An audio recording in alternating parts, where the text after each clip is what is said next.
Hey there, you awesome people. I hope your day has been nothing short of fantastic. Welcome back to a brand new episode of What If Deku ate the Gomu Gomu no Mi. Izuku used to be quirkless, but that all changed when he sunk his teeth into an unusual fruit, granting him the power to stretch his body like rubber. With this newfound ability, he's on a quest to become the ultimate hero. Don't forget to shower some appreciation onto the incredible author responsible for this fanfiction. The link is conveniently waiting for you in the description box down below. If you're totally vibing with this what if scenario, drop me a comment and let your thoughts be known. And while you're at it, don't miss out on other mind-blowing what ifs on this channel. Alright, without further ado, let's dive straight into this video. It was New Year's Eve, and so the students were allowed to return home for a while. Izuku was enjoying the moment to spend time with his mother. Toshinori was also there, considering that he was dating Inko. "You're planning on moving?" Peeped Izuku as Inko and Toshinori dropped the news. "Yes," nodded Inko as she wrapped her hand around Toshinori's. "I've always wanted to, but never had the chance nor money. I had some saved up, but it was always meant for your own tuition fees. The housing market isn't exactly nice, and to be honest, the apartment was always enough for just the two of us. It wasn't far from my usual grocery store, from Mitsuki and the others, from Yue, and from Rikai's dojo. It was perfect for us. But at the same time, it was a trap, a subtle reminder of my failures to both you and my old marriage. I was afraid of change. But now, with the new year coming, I want change. A new step into life without having to look back at this. A life with you and Toshinori." Toshinori took a breath before continuing, "I don't exactly have a place I call home. Sure, I have an apartment near my old office, but I didn't really call that home. Just a place to live while I worked from my office. But now, I consider my home to be with you too. There are several houses near UA that is near the subway station and buses that I can easily purchase. I've been a hero for so long, I'm ready to find some peace with you all. I intend to still help teach and raise you to become a hero beyond me, but I want to be selfish for once and have someone in my personal life." Izuku blinked before responding, "I'm fine with that. But it's the fact that you two are moving together. Is it something you guys are fine with?"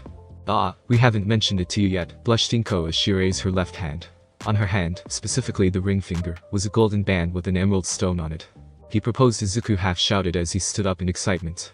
"Yes," blushed Toshinori, "just this morning actually." Toshinori had actually wanted to propose on Christmas, but the two had been very busy. The two blushed crimson when the Quirk family from below asked them why they had bells ringing throughout that Christmas night. Izuku had mixed feelings. On one hand, he was really excited that All Might would really become his stepfather. On the other hand, he was worried for his mother, even though he knew it was foolish to think so. He couldn't help it. It was his mother, who sacrificed much to raise him and take the difficult road instead of following her ex-husband, who wanted to abandon Izuku, just because he was quirkless. Yet he knew he could trust Toshinori, he who entrusted his quirk to him. Not to mention Toshinori was always there to help Inko whenever he could. Izuku couldn't help but remember when Hisashi almost lost his temper and wanted to burn the Bakugo household, only to be stopped by Toshinori well in his weakened form. "I guess what I'm also asking is your blessing in marrying your mother," said Toshinori as he looked at his successor, whom he also viewed as his son. "It won't be a grand public wedding. I've had enough of the public prying into my life. Your mother and I want a small private one." Izuku couldn't help but wipe a tear from his eyes as he nodded, though not before giving him the customary threat of harming his mother, even if it was All Might. "We've decided it'll a spring wedding," nodded Inko. "It's not much time to prepare, but enough to get everything in order." The family talked into the night about everything before it ended with Inko and Izuku crying out tears that broke through the balcony windows somehow. Next day. "Keep up," barked Maruko as she jumped over the edge of a building, easily landing on another one across. Izuku didn't reply, but instead increased his pace to catch up with Maruko. He was trying to decipher how Maruko could be so fast and yet leave no damage. The hops she was executing didn't even leave a mark on the floor, while Izuku has had to press his foot down on the concrete to get the same result, leaving surface damage on the roof. "Maybe it has to do with her footwear," thought Izuku as he glanced down at Maruko's feet, "probably reduces the impact outwards while still maintaining momentum." Izuku made a note for to ask Melissa for that sort of upgrade if he could find out. Luckily, with his rubber body, Izuku could sling himself forward faster, utilizing flow to help course correct when necessary. Maruko's ears twitched before suddenly launching herself towards the sides. Izuku quickly stretched his arm out towards a railing before launching himself in the same direction. Before Izuku could even react, Maruko was already on a mugger, kicking him before he could even steal his victim's purse. Maruko punted right to Izuku, who almost missed catching him, but managed to stretch his arms out fast enough to have them wrap around the torso. "You need a better reaction time," barked Maruko as she jumped up towards Izuku. "That's one of your problems, is that you're too focused on something. You need to process everything at once on instinct. That includes running." You're too focused on trying to get the necessary power without leaving surface damage that you're missing out on things happening. Keep that slow ass up and I'll ditch you. Yes, ma'am. Saluted Izuku as he gave the mugger to the police, who had arrived. After securing the mugger, Izuku immediately launched up to catch up with Maruko, who was already leaping ahead. Is there a set path you choose? Shouted Izuku as he tried to catch up to Maruko. Nope. Just going as I feel like it, replied Maruko. Having a set patrol route makes it easier for villains to predict where you'll be. Top heroes usually vary, but the bottom ranks keep a set schedule, out of laziness or something. That, and I hate keeping a schedule like that. But we are heading towards a specific location. There's a chance that there's a drug den in there, and I'm going to bust it open. You can pick up after me when I'm done, considering how slow you are. Izuku felt his eyebrows twitch as he picked up speed to catch up to Maruko. There was no way he was going to lag behind everyone else. Izuku managed to catch up as he landed next to Maruko, who was currently standing on top of a building, overlooking what seemed to be an abandoned warehouse. Is it the place? Asked Izuku. Yep, said Maruko. They tinted the windows, but they didn't soundproof the place. I can hear them moving stuff. So what's the plan? Asked Izuku as he looked to the side, only to see Maruko already crouching down, her muscular thighs bulging. Attack, said Maruko curtly before launching herself right into the building. Izuku barely had time to react as Maruko managed to dive right into the warehouse, somehow spiraling right into a hole in the ceiling. The smugglers didn't even hear or see her until she landed right on top of some crates. The smugglers could only gulp in fear upon seeing Maruko's malicious smirk before she was upon them. Izuku quickly launched himself towards the entrance of the warehouse instead of going inside.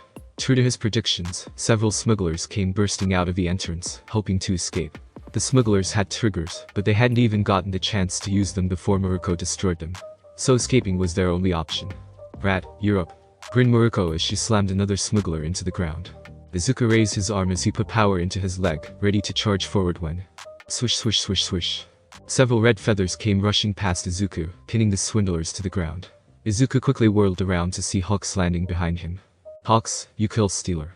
Roared Maruko as she punted another villain into her growing pile of bodies, my intern, or more specifically, me, had that. And what the hell are you doing here? Sorry, but I thought it'd be faster if I took care of it, smiled Hawks. I just happened to be in the area when I saw what was happening. The police were quick to arrive, arresting the drug den smugglers as Maruko and Hawks gave their report. Oh, have you heard of this book? Said Hawks as he pulled out a book from his jacket pocket as soon as they were done with the police. It's been expanding like crazy after the incident at Dekai City. Izuku glanced over to see Hawks holding up the Metal Liberation War book. Maruko scoffed at it before stating that it was pointless for her to read something like that. You never know what you might find, smiled Hawks, though something on that smile didn't seem to reach his eyes. Why not let your intern take it? I'm sure he'd find it an interesting read. Without even hesitating, Hawks tossed the book over to Izuku. If you want to just do a quick glance, I'd recommend going over the marks I made. The fourth chapter might interest you more, said Hawks, something you can probably discuss with your mentors. Now I gotta get back to my sidekicks. With that, Hawks flew off. I ended up doing nothing, sighed Izuku. You're still learning, chuckled Yorchi from within. But you could react faster, nodded Nana. You need to be able to take in everything at once. You're an analyzer, put that to use and broaden that spectrum a bit. Luckily, this girl could teach you that, and more, and you can also teach her some of your skills. You mean like Ghost's perplexing step? Thought Izuku, Master Rikai, didn't forbid me from doing so, now I think of it. That's nice, but I was thinking of her forbidden move, replied Nana. Can you imagine her kicks from that? She's mobile and powerful enough to pull it off. Izuku had to suppress a shudder at the thought of Maruko performing that move.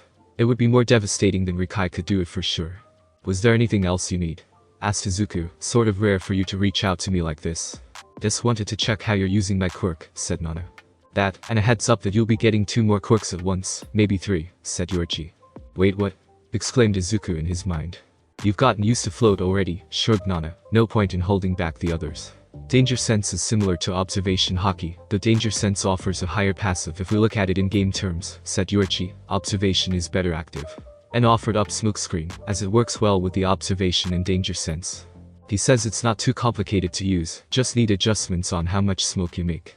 Daigo finally got over his little episode and offered Black Whip, even though you can stretch your limbs. It took the second and third user to come up with some ways to show him that his quirk can still be useful.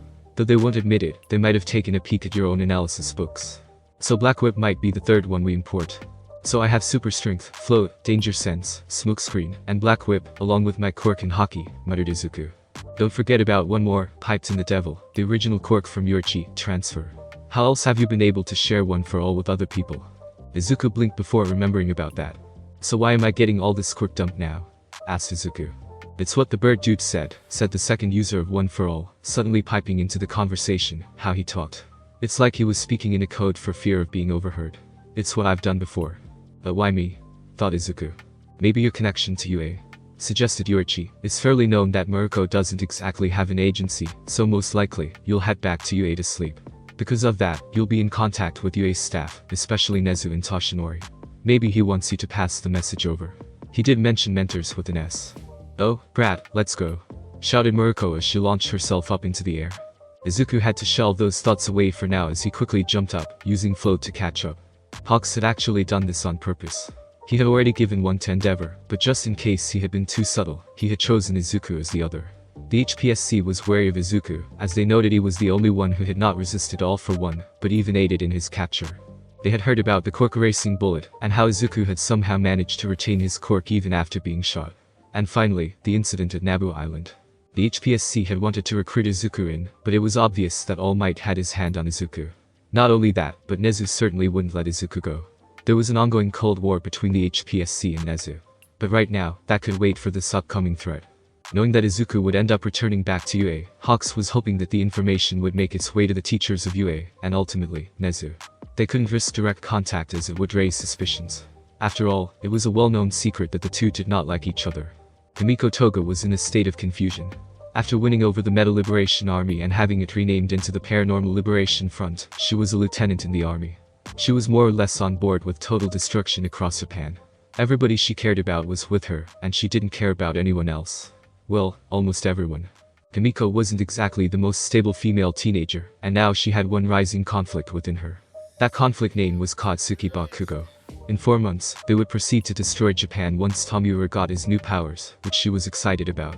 But the problem would be that her boyfriend. He would definitely be against them. Even if his whole attitude shouted that he would fit in with the whole Meta Liberation policy, she knew better. He would never join them.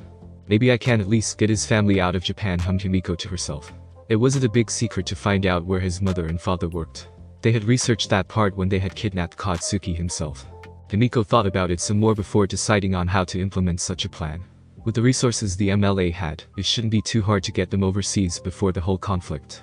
But first, maybe I should pay him a little visit, grinned Himiko as she began to skip away.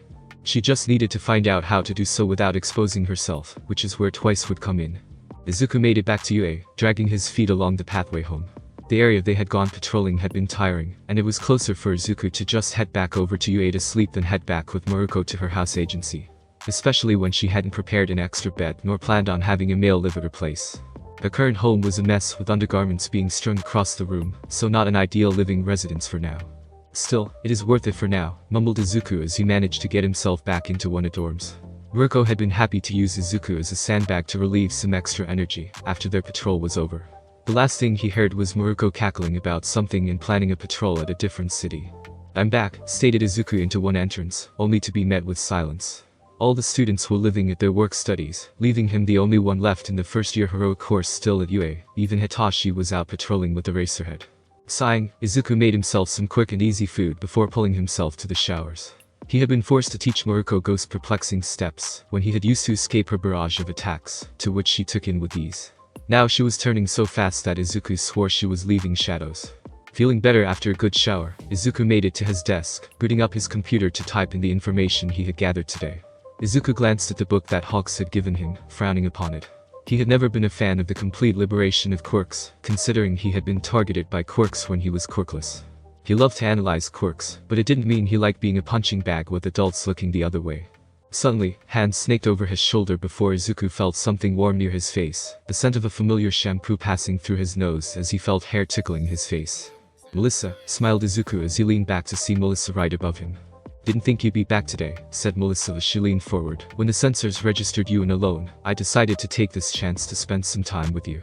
Out of your girlfriends, I'm the one that doesn't get to spend as much time with you due to our department difference. Izuku immediately felt sorry for that, but before he could apologize, Melissa snuggled against his cheek. Don't worry, that's just me ranting slightly. I knew that this would happen when I entered into this relationship with you all. But right now, you're mine, Izuku Midoriya. Izuku couldn't help but shudder with excitement at Melissa's tone of voice, before she suddenly shifted her body, swinging her legs over Izuku's thighs, before sitting down on said thighs. Melissa leaned forward before making out with Izuku, who responded fervently. They kept it as long as possible until Izuku was the one to run out of breath. How? Breathed out Izuku. Melissa smirked as a hand suddenly waved in front of Izuku from above.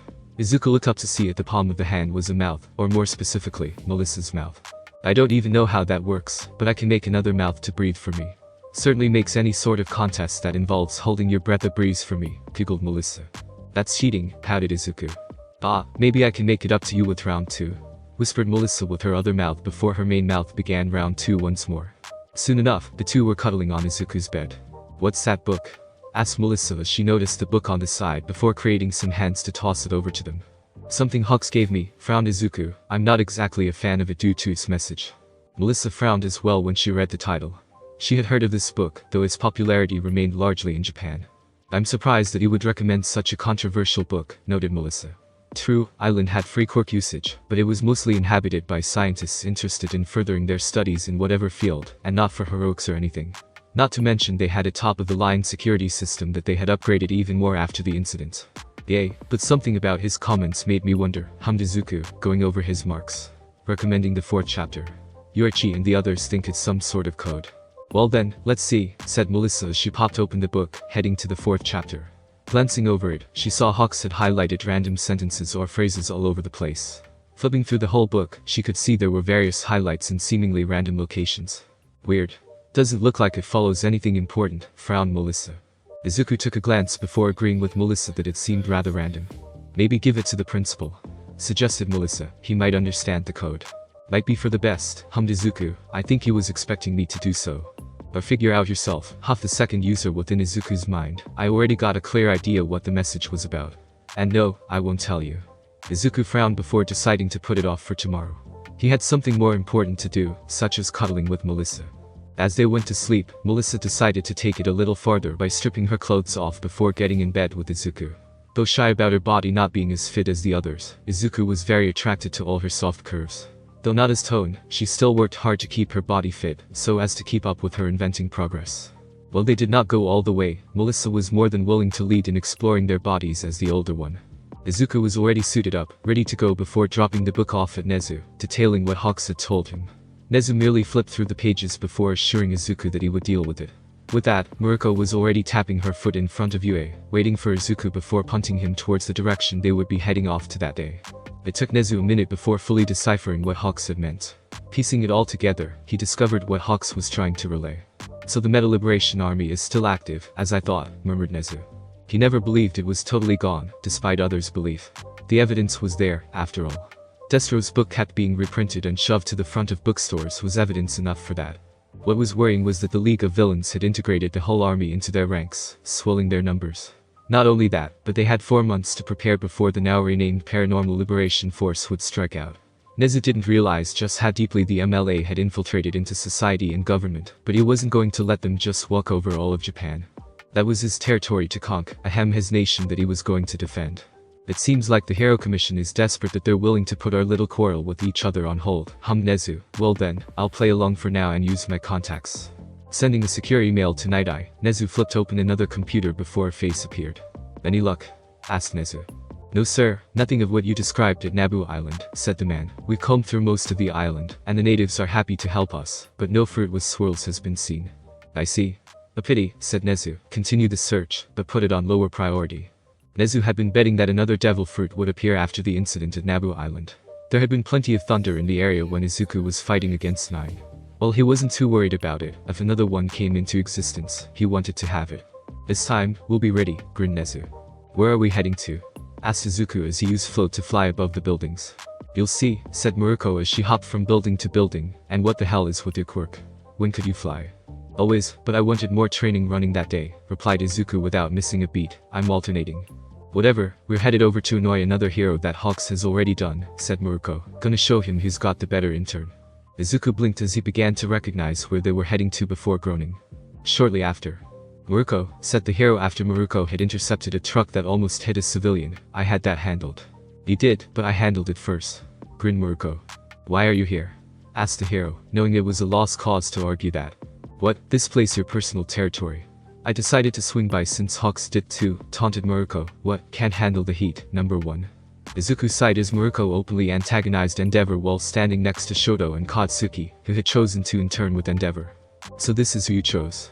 asked Shoto curiously. "Yeah, figured her Mavasa would work a bit better improving mine," sighed Izuku. "She's fast and effective, but blunt. She does get the job done, though." Katsuki scoffed but chose not to comment. He was getting major training from Endeavor, improving his own moveset. While Gran Torino was a harsh taskmaster, he was older despite acting much more energetic than one his age should be. Endeavor, however, was still in his prime, and the way he used his own quirk was similar to his own. Soon, their little argument was done, letting the two teams split up to continue their patrol. "So how long are we going to patrol here?" asked Izuku. Probably just today, and then maybe a few days later. Just wanted to annoy Endeavor and show off my intern," shrugged Murako as she leaped away. Izuku sighed as he jumped to follow. He was getting random pings from Danger Sense that he was trying to organize better. Smokescreen, he was emitting tiny amounts to control just how thick it would be. Denji Todoroki, Aka Endeavor, watched Murako and Izuku leave before turning to his own interns. "I suppose it would make sense why the boy wouldn't want to have his work studies at my agency, even if I am currently the #1 hero," thought Endeavor morosely. "I can't blame him though, since I did sabotage his first internships with my words at the interview." When Shoto mentioned to his father that he was planning to invite Katsuki and Izuku to his agency for work studies, Endeavor had been all for it. It would be a great way to make up for his remarks. However, only Katsuki had accepted the offer, while Izuku had found somebody else. Despite her behavior, Endeavor couldn't deny Murako was an efficient hero. Despite not having an agency or set location as well as being brash as hell, she was still the #5 hero. Endeavor turned around towards his own interns to return to his patrol. He had already deciphered Hawk's message about the League of Villains combining with the Meta Liberation Army. It was now up to him and his fellow heroes to train the next generation to ensure they would be able to handle everything, even if they were gone. Izuku felt like he was being swung all over the place while interning with Murako. She never had any sort of organized schedule, and went out at a whim. Izuku ended up always dragging his feet back into class when he wasn't patrolling with Murako. Even Shoto was giving him a few pity looks before resuming back to teaching. Almost half of the class was gone, working at an agency about half the time. It was rare to have a full class for a while. Any free time was spent at a private gym with All Might, working on the new quirks he was getting. "Where are we going?" asked Izuku as he worked with Murako, heading towards a location he was unfamiliar with. For some reason, Danger Sense was blaring out loud, though he wasn't sure why. Nothing imminent, but rather a warning about the future. "You'll see," grinned Murako, "got an old friend you might be familiar with." That sent warning bells in Izuku's head, but having no choice, he followed her. They soon arrived at what seemed to be a gym as Murako entered inside without a care. Izuku followed in to see Jiro, Tetsu, and the BMI hero. Fakum, all waiting inside. "Yo, what are you guys doing here too?" asked Jiro, greeting them as they walked in. "Not sure. All Murako said was that she wanted to meet an old friend that I was familiar with," shrugged Izuku. Their questions were soon answered when a heavily guarded van pulled into the building, with 4 more policemen coming out. As soon as they were ready, they unlocked the back door, pulling back the door to reveal. "Hey rats. Did you miss me? I get to fight you all," grinned Rappa as he stepped out of the vehicle. While the other heroes were startled and got into fighting positions, Murako dashed forward before swinging an arc kick to his face. Rappa responded with a punch, the two attacks crashing against each other. Everyone was frozen for a second before the two separated before. "Tiger Bunny," grinned Rappa, "I recognize that kick anywhere." "Rappa," chuckled Murako, "haven't seen you in ages. When I heard you got caught in the Yakuza raid, I thought it was about time you were caught." "So harsh," said Rappa as he held his hands over his heart, "but please don't tell me that wasn't your strongest kick, otherwise I'd be pretty sad that your kicking power only resulted in this much." "As if," snapped Murako, "that was just a hello kick.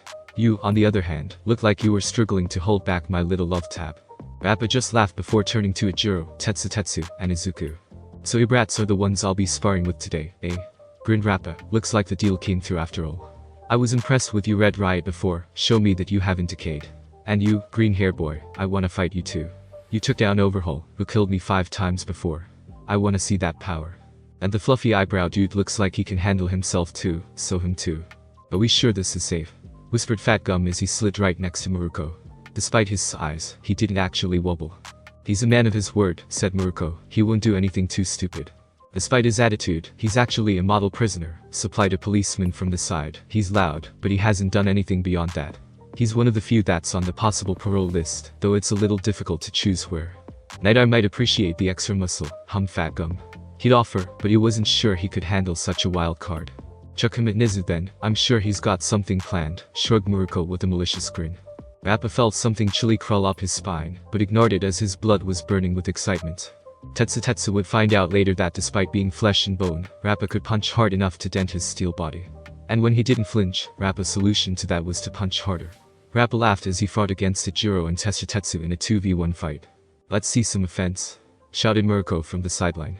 Ijiro gritted his teeth as he hardened further into his unbreakable mode before glancing at Tetsu, who immediately nodded. Both of them fired a straight right into Rappa's fist, clashing against each other. There was a pause before all three of them were slightly pushed back. Tetsu immediately jumped as he spun, kicking Ichiro's back to shoot him forward before falling awkwardly onto the floor, having no control of his center of balance from that move. Ijiro leaped forward, his hands already forming tiger claws as he slashed toward Rappa. Rappa kept backpedaling, avoiding Ichiro's attack while trying to regain his balance. "You've certainly made your defense into an impressive offense," whistled Rappa. "Those fingers of yours are like daggers, waiting to rip out flesh. But that ain't enough to stop the Rappa." Rappa, even when stumbling back, threw out an accurate powerful punch right into Ichiro's face, interrupting his attack. Ijiro took a half step back, but that was all Rappa needed to regain his balance and momentum back. Even against two people, Rappa was pushing the two to their limits. Ijiro managed to get his finger claws onto Rappa's shoulder, but before he could slide them down to cut into muscle, Rappa merely spun his arm, allowing the spin to negate Ichiro's attack before it could sink in. "Alright, that's enough," said Fat Gum after a while. "Phew, not bad. Got my blood running there," grinned Rappa as he stopped and walked away. Meanwhile, Ijiro and Tetsu were on the floor, breathing heavily. "Damn, even prison didn't stop him from slowing down," rasped Ijiro. "Feels like he got faster and stronger." "Well duh, nothing else to do in prison except work out," grinned Rappa. "While I was with Overjerk, I had to spend half the time doing stuff for him, no real personal time. In prison, I get to do whatever I want as long as I don't bother other people.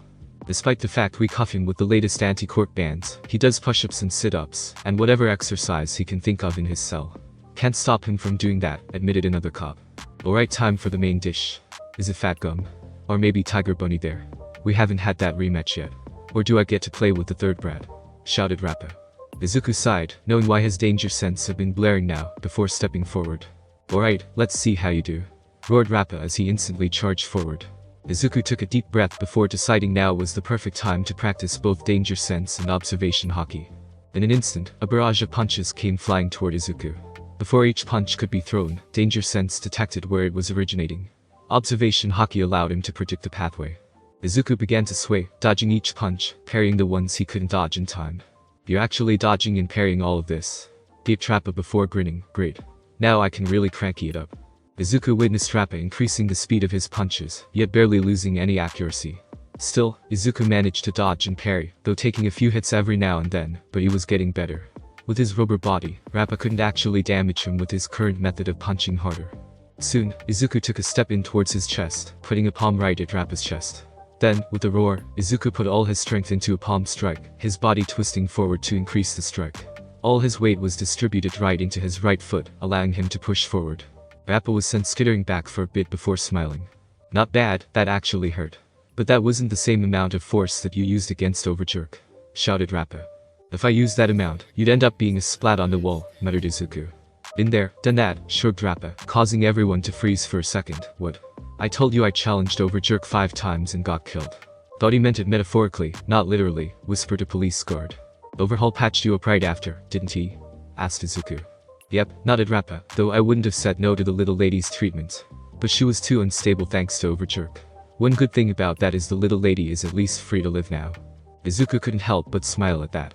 Rappa was a battle-crazed junkie, but he had some morals.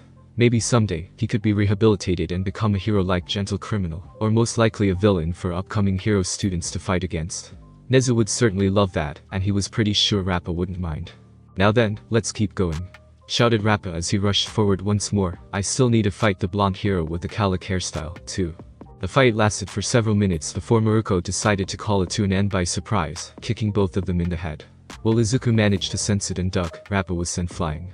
Murako narrowed her eyes, slightly surprised that Izuku was able to dodge a surprise kick despite being hyper-focused on Rappa, but chose not to say anything. Rappa was mad, but took it with good grace, as it was time for him to return to his cell.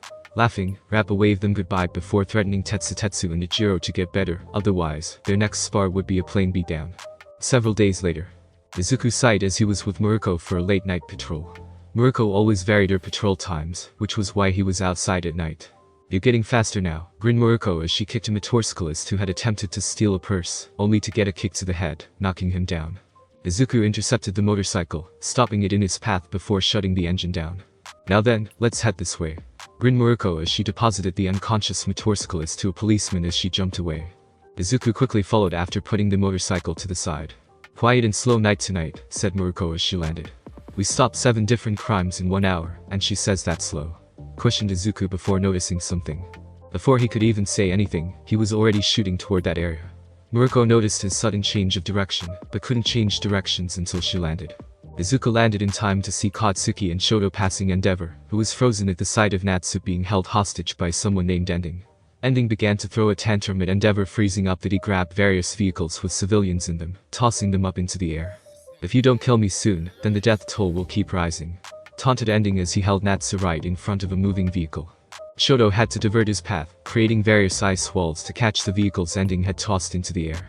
Katsuki blasted past Ending, ripping Natsu away from his grip before using the taxi that had been about to hit Natsu as a footpath to jump over it, his insane reaction speed allowing him to do so. No, no, no, shouted Ending in anger, kill me Endeavor. Use your brilliant flames to burn my life away. Otherwise, I'll make sure everyone here dies, and it'll be on your head. Before Ending could really do anything, he felt someone grabbing his shoulder. Why? Said the voice. What else is there? Shouted Ending as he turned around. How we die is the only true freedom that we have. If that was true, then why are you trying to end other people's lives? Why are you treating your own life as something expendable, as well as others? Said Izuku as he glared at the man, staring right into his eyes. All that matters is that I get what I want, a brilliant death. All would be worth it. In this case, I'll make sure you come with me then. Shouted Ending as he manipulated all the white lines, intending to pierce Izuku and turn him into a pin doll. Before he could do so, he felt something overwhelming all his senses. At first, Ending thought it was Endeavor who had come, before discovering it was coming from Izuku. His presence seemed to grow larger and larger by the second, until... Enough, ordered Izuku as he cocked back his fist. Nobody noticed, but when Izuku had barked that order, Ending had fainted, slightly foaming in the mouth. That wasn't obvious as Izuku had punched Ending in the face, cratering him into the ground. Nor did Izuku know that he had unconsciously tapped into using Conqueror's Haki. He had been rather angry about the lack of respect for life at that moment. Thanks for listening. I do hope you enjoyed. If you want the next part of this video, like, subscribe and comment down below, and turn on the bell notification. And also check out other videos that I have created and enjoy. See you in the next video. Peace.